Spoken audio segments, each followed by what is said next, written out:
Rants. It is a Mental Wellness Wednesday. Dr. Tracy Alloway joins us. She is an author. She is a psychologist, and she's very accessible and responds to you when you have a topic you want to hear about. And today it's optimism. Yes, so tomorrow is National Optimist Day, where we celebrate thinking of one good thing and being optimistic and changing our mindset.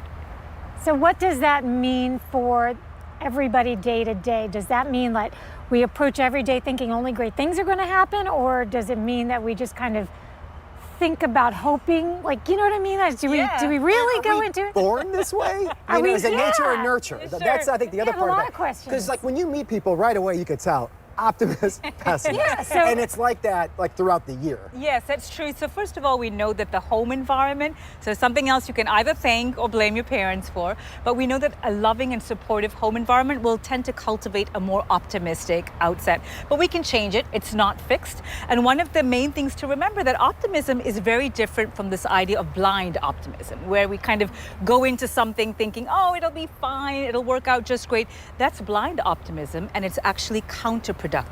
Optimism is having a positive mindset and a more hopeful approach to life. So with all this stuff, you always break it down or we get really scientific.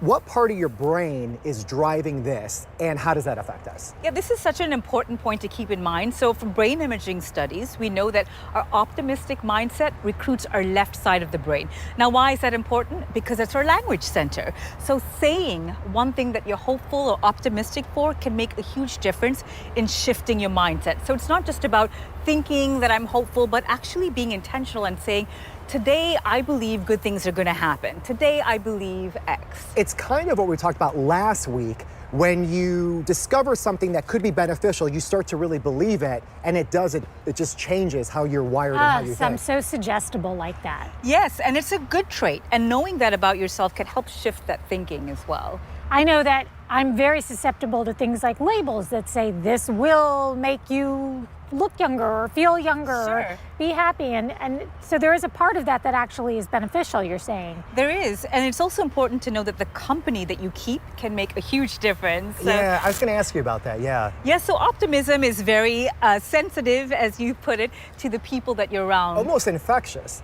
And I would imagine it's the other way too. That's why, like, on a football team sometimes, or like any type of team, if someone's negative, it could have an effect over everybody, but if it's optimistic, people can buy into it. That's right, and researchers actually use the word contagious, but I know that now has a very negative connotation in our current climate. Right. But this infectious, that's worse. That's right, I know. It's all negative. But knowing who you spend time with and being intentional about that can make a big difference to your mindset as well. Now, what about this? Try a dose of pessimism. Why is that important, and what does that have to do with anything? And this circles back to what we were saying earlier, that blind optimism is actually counterproductive. So pessimism almost grounds us. It puts us back in reality. And a large study over 18 years found that people who had this sense of blind optimism when they were starting a new enterprise or endeavor, they said, oh, it'll never fail, it'll be fine, I have hope. They were actually more likely to fail. Why? Because they didn't plan ahead. They didn't anticipate the roadblocks. They didn't be proactive into meeting those challenges. You know, there is so much to this conversation to unpack too, because then there comes the question, what if my kids are very optimistic and I want to manage their expectations? I mean, there's so much to do with this topic that I'm just glad we have access to you on a regular basis. Every single Wednesday, it's Mental Wellness Wednesday with Dr. Tracy Alloway. Where can people reach you, Tracy? I'm online, tracyalloway.com. I'm on social media, Dr. Tracy Alloway, so please find me there. Okay, and we'll find you here in a week. Yes. Good. So optimistic. I am optimistic that you'll be here. We'll be right back.